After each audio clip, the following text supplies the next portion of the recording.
কিছু সময়ের জন্য বান্দাকে আল্লাহ পাক রব্বুল আলামিন দুনিয়ার বুকে পাঠাইছেন। যা বান্দা যাও, দুনিয়াতে গিয়া তুমি জান্নাতের ইনকাম করো। তুমি মরার পরে জান্নাতে থাকবা, আরাম আয়েশে থাকবা, জান্নাতের নাজ নিয়ামত ভোগ করবা। এর জন্য তুমি দুনিয়া থেকে বাজার করো, দুনিয়া থেকে ইনকাম করে আসো। অল্প কিছু কয়েকটা বছর, কিছু সময় তুমি দুনিয়ার মধ্যে তুমি ব্যবসা বাণিজ্য করবা, তুমি চাকরি বাকরি করবা, তুমি গাড়ি চালাইবা, যাই করো না কেন, তুমি দুনিয়ার মধ্যে নির্দিষ্ট সময়ের ভিতরের মধ্যে, নির্দিষ্ট একটা গন্টি জায়গার মধ্যে তুমি ইনকাম করবা। আর অনন্তকাল তুমি জান্নাতে আমার নাজ নিয়ামত ভোগ করবা। যখন নির্দিষ্ট মেয়াদ শেষ হয়ে যাবেন, আল্লাহ বলেন কুল্লু নাফসিন যায়িকাতুল মাউত, প্রত্যেকটা সম্প্রদায়কে মৃত্যুর স্বাদ আস্বাদন করতে হবে। কেউ দুনিয়ার বুকে থাকতে পারবে না।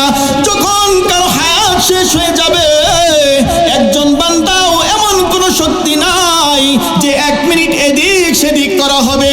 মাউতু কাসিন কুল্লু নাসিন শারিবু কবরু বাইতিন কুল্লু নাসিন দাখিলু, মৌতের স্বাদ সকলকেই গ্রহণ করতে হবে। আর ওই কবর নামক ঘরকে সকলকেই ওই কবরে যেতে হবে। ওই ঘরে সকলেরই কি করতে হবে? প্রবেশ করতে হবে।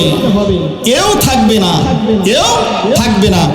মৃত্যুর ঘন্টা যখন বেজে যাবে, 1 সেকেন্ড এদিক সেদিক করা হবে না। 1 সেকেন্ডও কি করা হবে না? এদিক সেদিক করার কোনো সুযোগ নাই। সঙ্গে সঙ্গে ইচ্ছায় আর অনিচ্ছায় আজরাইল আলাইহিস সালাম তার জান কবজ করে নিয়ে যাবে।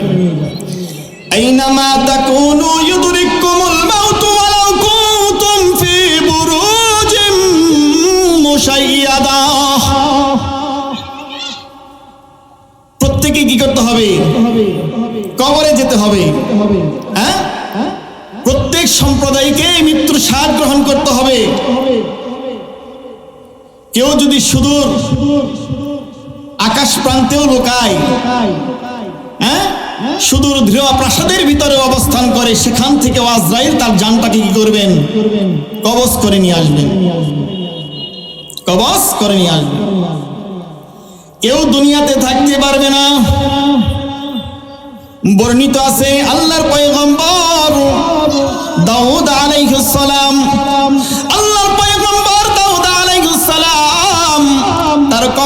তার কামরার মধ্যে হঠাৎ করে মালাকুল মউত আজরাইল এসে উপস্থিত হইলেন। মালাকুল মউত আজরাইল উপস্থিত হওয়ার পর আল্লাহর পয়গম্বর দাউদ আলাইহিস সালাম তাকে জিজ্ঞেস করলেন, তুমি কে? তুমি কাকে চাও? কি চাও? মালাকুল মউত আজরাইল বলে, ওগো আল্লাহর পয়গম্বর, আমি এমন এক সত্তা যাকে দুনিয়ার কোনো বাদশা পরাভূত করতে পারে না, আর আমি আপনাকেই চাই। এই কথা শুনে আল্লাহর পয়গম্বর দাউদ আলাইহিস সালাম তিনি হতভম্ব হয়ে গেলেন, চিন্তিত হয়ে গেলেন, বিস্ময়কর অবস্থার মধ্যে তিনি পড়ে গেলেন। হায় হায়, কি বলে? এ তো আজরাইল ছাড়া দ্বিতীয় আর কেউ হতে পারে না। এবার আল্লাহর পয়গম্বর দাউদ আলাইহিস সালাম তাকে লক্ষ্য করে বলেন, তাহলে তুমি কি মালাকুল মউত আজরাইল? এবার আজরাইল বলে, হ্যাঁ আমি মালাকুল মউত আজরাইল। এবার আল্লাহর পয়গম্বর দাউদ আলাইহিস সালাতু ওয়াস সালাম বলেন, এমন এক সময় তুমি আমার সামনে উপস্থিত হয়েছো যে আমি মৃত্যুর জন্য মোটেও প্রস্তুত নই। এবার আজরাইল আলাইহিস সালাতু ওয়াস সালাম বলেন, ওগো আল্লাহর পয়গম্বর, আপনার অমুক সাথী কোথায়? আপনার অমুক পাড়া প্রতিবেশী কোথায়? আপনার অমুক বন্ধু কোথায়? এবার আল্লাহর পয়গম্বর দাউদ আলাইহিস সালাতু ওয়াস সালাম বলেন, ওগো আজরাইল, তারা তো বহু পূর্বেই ইন্তিকাল করেছেন। এবার আজরাইল আলাইহিস সালাম বলেন, ওগো আল্লাহর পয়গম্বর, তাহলে তাদের মৃত্যুতে আপনি কি কোনো উপদেশ গ্রহণ করেন নাই? তারা তো হঠাৎ করে দুনিয়া থেকে চলে গেছে, তারা তো হঠাৎ করে দুনিয়া থেকে চলে গিয়ে ইন্তিকাল চলেছে, আপনাকেও যে হঠাৎ করে চলে যেতে হবে, এটা কি তাদের থেকে আপনি নসিহত গ্রহণ করেন নাই, নাকি আল্লাহর এই বিধান সম্পর্কে আপনি অবগত নয়, নাকি আল্লাহর এই বিধান সম্পর্কে আপনি অবগত নয়? লিকুল্লি উম্মাতিন আজাল, ইযা জা আজালুহুম ফালা ইস্তাখিরুনা সাআতাও ওয়া লা ইস্তাকদিমুন।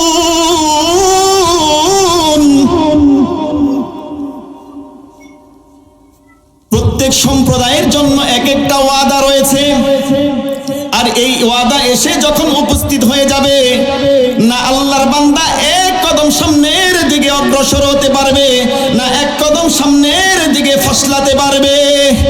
এই বলে আজরাইল আলাইহিস সালাতু ওয়াস সালাম আল্লাহর পয়গম্বর দাউদ আলাইহিস সালাতু ওয়াস সালামের জান কবজ করে নিয়ে গেলেন। এই বলে আল্লাহর পয়গম্বর দাউদ আলাইহিস সালাতু ওয়াস সালামের জান কবজ করে নিয়ে গেলেন। আমার মরণ আসবে কখন কেউ তো জানে না, আমার মরণ আসবে কখন কেউ তো জানে না। আমি চলে গেলে, আমি চলে গেলে আমায় তোমরা ভুইলা যায়ও না, আমি মরে গেলে আমায় তোমরা ভুইলা যায়ও না। আমার মরণ আসবে কখন কেউ তো জানে না, আমার মরণ আসবে কখন কেউ তো জানে না। মৃত্যু কার কখন চলে আসবে কেউ বলতে পারবে? কেউ বলতে পারবে না। যখন তখন মৃত্যু চলে আসতে পারে। সাহাবীরা আল্লাহ রাসূলকে জিজ্ঞেস করেছিলেন যে মৃত্যু কতটুকু দূরে? আল্লাহ রাসূল সাল্লাল্লাহু আলাইহি সাল্লাম উত্তর দিয়েছিলেন, মৃত্যু জুতা থেকে জুতার ফিতা যত দূর, অথবা ফিতা থেকে জুতা যত দূর। আচ্ছা, জুতা থেকে জুতার ফিতা কতটুকু দূরে? সেটা তো লাগানোই, সেটা জুতার সাথেই লাগানো। কেউ যদি মনে করে মৃত্যুটা ঢাকাতে এখন আসছে, ঢাকা থেকে আসতে তো কিছু সময় লাগবে, নাকি লাগবে না? এতক্ষণ তো অন্তত বাইচা থাকবো। সে বোকার স্বর্গে বাস করে। কোথায়? বোকার স্বর্গে বাস করে। কাজেই মৃত্যু কার কখন চলে আসে এটা কেউ বলতে পারবে না। রাসূল কারীম সাল্লাল্লাহু আলাইহি ওয়াসাল্লাম সাহাবীরা জিজ্ঞেস করেছিলেন রাসূলকে, ইয়া রাসূলুল্লাহ, আরেকটা হাদিস, মৃত্যু কত দূর? অথবা রাসূল কারীম সাল্লাল্লাহু আলাইহি সাল্লাম সাহাবীদেরকে বলছেন, তোমরা কি জানো মৃত্যু কত দূর? যে কতটুকু দূরে মনে করো? সাহাবীরা বলছেন, ইয়া রাসূলুল্লাহ, ফজরের নামাজ পড়ছি, অথবা এমন বলছে যে জোহরের নামাজ আদায় করছি, আসর পড়তে পারবো কিনা সন্দেহ। রাসূল কারীম সাল্লাল্লাহু আলাইহি সাল্লাম বলেন, তোমাদের এই ধারণা ভুল, তোমাদের এই ধারণা ভুল। মৃত্যু আরো অনেক নিকটবর্তী, আরো কি অনেক নিকটবর্তী। সাহাবীরা জিজ্ঞেস করলেন, ইয়া রাসূলুল্লাহ, ইয়া হাবিবাল্লাহ, তাহলে আপনার জবান থেকেই শুনি মৃত্যু কতটুকু দূরে? রাসূল কারীম সাল্লাল্লাহু আলাইহি সাল্লাম বলেন, মৃত্যু তো অতটুকু দূরে, আমি নামাজে দাঁড়াইছি, এবার সালাম ফিরাইবো, ডান দিকে সালাম ফিরাইছি, বাম দিকে সালাম ফিরাইতে পারবো কিনা এটা আমার সন্দেহ। চিন্তা করছেন? ডান দিকে সালাম ফিরাইছে, বাম দিকে সালাম ফিরাইতে পারবে কিনা আল্লাহ রাসূলের সন্দেহ। আর আমরা কোথায় কিভাবে বসবাস করি, কিভাবে জীবন যাপন করতেছি, একবার চিন্তা করছি মৃত্যু নিয়ে? দুনিয়ার রং তামাশায় আমরা মেতে আছি। দুনিয়াতে গাড়ি বাড়ি নারী টাকা পয়সা ধন দৌলত কিভাবে উপার্জন করব, বিল্ডিং একটা বানাইছি আরেকটা কিভাবে বানাইবো, জমি একটা নিছি আরেকটা জমি কিভাবে নিব। সৈয়দপুরে একটা জমি নিছি, এটা তো ঢাকার বাহিরে, তো ঢাকাতে বাংলাদেশের রাজধানী, এইখানে একটা জমি কিভাবে নেওয়া যায়? এইখানে একটা ফ্ল্যাট নিয়েছি, ঢাকা পল্টন বাংলাদেশের মূল কেন্দ্র, এই পল্টনের আশেপাশে অথবা পল্টনে একটা ফ্ল্যাট কিভাবে নেওয়া যায় এই চিন্তা করি। হ্যাঁ, আমি একবারের জন্য চিন্তা করতেছি না আমার টাকা পয়সা হালাল না হারাম। হ্যাঁ, একবারও চিন্তা করতেছি না আমার জীবন আমি কিভাবে পরিচালনা করছি, আদৌ কি আমি জান্নাতের কাজ করতেছি নাকি জাহান্নামের কাজ করতেছি। আল্লাহ পাক রব্বুল আলামিন কোরআনের মধ্যে বলেন, আল মালু ওয়াল বানুনা যিনাতুল হায়াতিদ দুনিয়া। দুনিয়ার ধন সম্পদ আর জনসম্পদ এগুলো হচ্ছে দুনিয়ার পার্থিব সৌন্দর্য, পার্থিব দুনিয়ার সৌন্দর্য, এছাড়া আর কিছুই নয়। আল্লাহ পাক রব্বুল আলামিনের কোরআনের এই আয়াতের দিকে যদি কেউ লক্ষ্য করে, এটার উপর লক্ষ্য করে কেউ যদি হালাল হারাম জায়েজ না জায়েজ লক্ষ্য করে জীবন পরিচালনা করতে পারে, যেগুলো মানা প্রয়োজন সেগুলো যদি জীবনে মানতে পারে, আর যেগুলো মানা প্রয়োজন না, যেগুলো মানা হারাম, যেগুলো হারাম এগুলো যদি সে বর্জন করতে পারে, তাহলে ওই বান্দা বান্দি আল্লাহর জমিনের মধ্যে পরীক্ষায় উত্তীর্ণ হয়ে যাবে।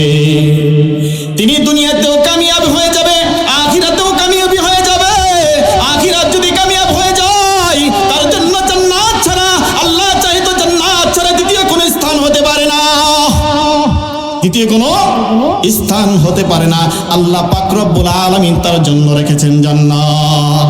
দুনিয়ার বুকে সবচাইতে ওই ব্যক্তি তো বোকা, ওই ব্যক্তি তো বোকা যে দুনিয়াকে গ্রহণ করলো, আখিরাতকে ধ্বংস করে দিল।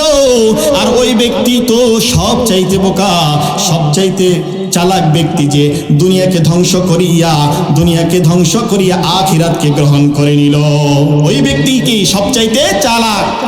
কিন্তু আমরা তো চালাক মনে করি আমি কিভাবে টাকা পয়সা কামাবো, ভালো ইনকাম করব, সন্তানদেরকে গাড়ি বাড়ি করে দিব, সন্তানদেরকে তাদের জীবন উজ্জ্বল কিভাবে হয় এই চিন্তায় আমি আপনি মেতে আছি। ওই সন্তানের জন্য টাকা পয়সা ইনকাম করলাম, সন্তানের ভালোর জন্য টাকা পয়সা ইনকাম করিয়া বাড়ি গাড়ি বানাইয়া দিলাম। আমি কি একবার চিন্তা করলাম যে আমি এই সন্তানের জন্য হালাল হারাম না মানিয়া টাকা পয়সা ইনকাম করলাম, এই টাকা পয়সার কারণে হারাম উপার্জন করার কারণে এই সন্তানই আমার জন্য জাহান্নামে যাওয়ার কারণ হয়ে যাবে, জাহান্নামে যাওয়ার কারণ হয়ে যাবে। এই টাকা পয়সা আমার বিরুদ্ধে কাল কঠিন আসরের ময়দানে আল্লাহর কাছে মামলা দায়ের করবে। ওগো মালিক, এই তোমার এই বান্দা এই হাত দিয়ে তিনি খারাপ ইনকাম করেছে, অসৎ টাকা উপার্জন করেছে, এই জবান দিয়ে মিথ্যে কথা বলেছে, এই পা দিয়ে ওই খারাপ জায়গার মধ্যে হাইটা গেছে। এই হাত পা যখন আমার বিরুদ্ধে সাক্ষী দিয়ে দিবে, রাজ সাক্ষী হইয়া যাবে, এর উপরে আর কোনো সাক্ষী থাকবে না। আল্লাহ পাক রব্বুল আলামিন এই সাক্ষ্যকে গ্রহণ করে নিবেন। কাজেই ভাই, দুনিয়াতে চলাফেরা করতে গেলে দুনিয়ার চিন্তা করা যাবে না, আখিরাতের চিন্তা করতে হবে। আল্লাহ রাসূল সাল্লাল্লাহু আলাইহি সাল্লাম বলেন, আদ-দুনিয়া মাসরাতুল আখিরা, দুনিয়াটা হচ্ছে আখিরাতের ক্ষেত স্বরূপ, শস্য স্বরূপ। কাজেই এই দুনিয়ায় যে যেরকম ইনকাম করবে, ইনকাম অনুযায়ী তার পাওনা দেওয়া হবে, ইনকাম অনুযায়ী তার পাওনা দেওয়া হবে, বদলা দেওয়া হবে। দুনিয়ার বুকে বোকা হওয়া যাবে না, চালাকের খাতায় নাম লিখে দেওয়া হবে, দিতে হবে। যদি চালাকের খাতায় নাম খানা লিখে দিতে পারি, তাহলে কাল কঠিন হাসরের ময়দানে আমার জন্য আপনার জন্য জান্নাত আল্লাহ পাক রব্বুল আলামিন অপেক্ষা করাইতেছেন। এই বিষয়ে একটা ঘটনা এইভাবে বললে আরো বুঝে আসবে। বাদশাহ হারুনুর রশিদের আমলে একজন পাগল ছিল, পাগলের নাম ছিল বাহলুল। তিনি ছিলেন মাহজুব, আল্লাহর প্রেমে পাগল প্রকৃতির লোক। এর জন্য লোকেরা তাকে পাগল বলে আখ্যা দিত এবং এমন সময় কিছু হিকমতপূর্ণ কথা বলতেন, এমন জ্ঞানী কথা বলতেন, এর জন্য কিছু লোক তাকে জ্ঞানী বলে আখ্যা দিতেন। কিন্তু বাদশাহ হারুনুর রশিদ ওই বাহলুলের বিষয় তার প্রজাদেরকে বললেন, ও আমার প্রজারা গো, এই বাহলুল পাগল যদি আমার দরবারে আসে কোনো সময় তাকে বাধা দিবে না, কিন্তু রাজপ্রাসাদে যাওয়ার জন্য অনেক সিকিউরিটি গার্ড পাড়ি দিয়ে যেতে হয়, অনেকগুলো গেট পাড়ি দিয়ে যেতে হয়, অনেক বাধা বিঘ্নের পর, অনেক অনুমতির পর বাদশার দরবারে যাওয়া লাগে। কিন্তু বাদশাহ ঘোষণা করে দিলেন, আমার দরবারে এই পাগল বাহলুল যদি আসে, তাকে কোনো প্রকার বাধা প্রয়োগ করবা না, সরাসরি আমার কামরায় আসতে দিবে। হঠাৎ করে বাহলুল রহমতুল্লাহি আলাইহি বাদশার দরবারে আসলেন। বাদশার দরবারে আসার পর এবার বাদশাহ তার সাথে হাসি তামাশা করতেন, কৌতুক করতেন। কৌতুক চলে। বাদশাহ একটি ছটি নিয়া, একটি মুদ্রার ছটি তার হাতে দিয়া বললেন, ওগো বাহলুল, তোমার কাছে এটা আমানত দিলাম, তুমি এমন একজন ব্যক্তিকে দিবা, তোমার থেকে সব চাইতে তোমার থেকে বড় বোকা যাকে পাইবা, ওই বোকাটাকে তুমি এই ছটিটা হাদিয়া স্বরূপ দিয়ে দিবা। বাহলুল রহমতুল্লাহি আলাইহি আল্লাহর পাগল, আল্লাহর বন্ধু আর বাহলুল রহমতুল্লাহি আলাইহি ছটিটা বাদশার হাত থেকে নিয়া খুব যত্ন সহকারে, খুব হেফাজতে রেখে দিলেন। রেখে দেওয়ার পর কিছুদিন অতিবাহিত হয়ে গেল। কিছুদিন অতিবাহিত হওয়ার পর হঠাৎ করে বাদশাহ অসুস্থতার নিয়ামতে পড়ে গেলেন। বাদশাহ হারুনুর রশিদ অসুস্থতার মধ্যে পড়ে গেলেন, মৃত্যুর শয্যায় সজ্জিত। এক জায়গায় থেকে তিনি অন্য জায়গায় যেতে পর্যন্ত পারেন না, নড়াচড়াও তেমন করতে পারেন না। ডাক্তার নিষেধ করে দিয়েছেন, কোথাও যাওয়া যাবে না, কোনো প্রকার চলাফেরা করা যাবে না।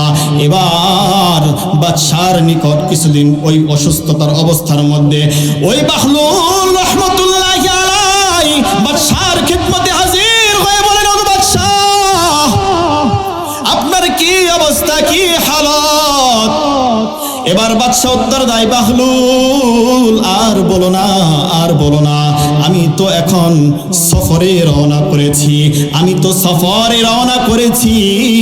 এবার বাহলুল বলে, কোথায় সফর? বাদশাহ বলে, আখিরাতের সফর। এবার বাহলুল রহমতুল্লাহি আলাইহি বলেন, ওগো বাদশাহজি, কতজন সৈন্য মোতায়েন করেছেন? বাদশাহ বলে, না, এখানে তো কোনো প্রকার সৈন্য মোতায়েন করা যায় না। এবার বাহলুল রহমতুল্লাহি আলাইহি বলেন, ওগো বাদশাহজি, তাহলে কতগুলো তাবু স্থাপন করেছেন? আর আপনার দেহকে সিকিউরিটি দেওয়ার জন্য, আপনার দেহ রক্ষা করার জন্য কতজন স্পেশাল সৈন্য আপনি মোতায়েন রেখেছেন? এবার বাদশাহ বলে, বাহলুল, তুমি তো সত্যি বড় বোকা।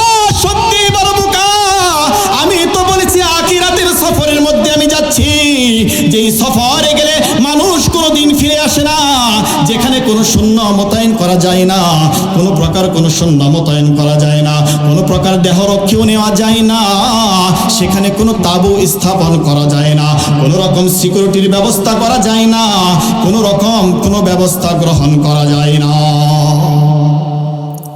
এবার বাহলুল রহমতুল্লাহি আলাইহি বলেন, ওগো বাদশাহজি, এমন এক সফরে আপনি রওনা করছেন, যেই সফরে গেলে কোনো প্রকার কোনো সৈন্য মোতায়েন করা যায় না, তাহলে আপনি কি রকম ব্যবস্থা আপনি নিলেন? কিন্তু দুনিয়ার বুকে যদি আপনি কোথাও কোনো ছোট একটা সফরে যাইতেন, কোনো একটা জায়গায় কোনো একটা অনুষ্ঠানে যাইতেন, অল্প কিছু দূর রাস্তাও যদি আপনি অতিক্রম করতেন, হাজার হাজার সৈন্যগুলো আপনি মোতায়েন করতেন, শত শত আপনি দেহরক্ষী স্পেশাল বাহিনী আপনি গ্রহণ করতেন, আপনার জন্য লাল গালিচা বিছিয়ে দেওয়া হতো, স্পেশাল টিম নিয়ে আপনি বের হয়ে যেতেন। যেইখানে আপনি যাইতেন সেইখানে কত উন্নত মানের তাবু স্থাপন করা হতো, সেইখানে আপনাকে কত প্রকার নানা রকমের ফুল দিয়া আপনাকে তখন বরণ করে নিত। কিন্তু আপনি এত লং সফরে যাচ্ছেন, যেই সফরে থেকে মানুষ আর কখনোই ফিরে আসে না। এত বড় লং সফরে আপনি যাচ্ছেন, এত চিরস্থায়ী সফরের মধ্যে আপনি যাচ্ছেন, এই চিরস্থায়ী সফরের জন্য বাদশাহজি আপনি কি ব্যবস্থা গ্রহণ করলেন? ও বাদশাহজি,